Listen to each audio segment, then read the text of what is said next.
To sign into Steam with a QR code, you will need to have the Steam mobile app installed on your smartphone. First, open the Steam app on your mobile device and navigate to the login page. If you are already logged in, you may need to log out and then log back in to access the QR code feature. Next, on your computer, go to the Steam website and click on the Login button. Select the option to sign in with a QR code. A window will appear with a QR code displayed on the screen. Now, go back to your Steam mobile app and click on the QR code scanner button. This will activate your phone's camera, allowing you to scan the QR code on your computer screen.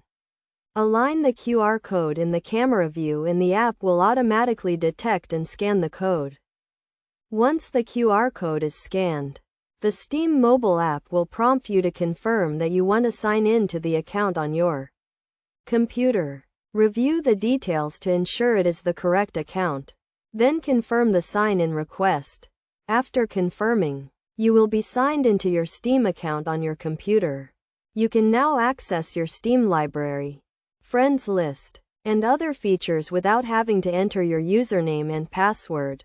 It is essential to note that you must have a secure internet connection and ensure your Steam account has two-factor authentication enabled to add an extra layer of security when using the QR code sign-in feature. By following these steps, you can easily sign into Steam with a QR code, making it a convenient and secure way to access your account across multiple devices.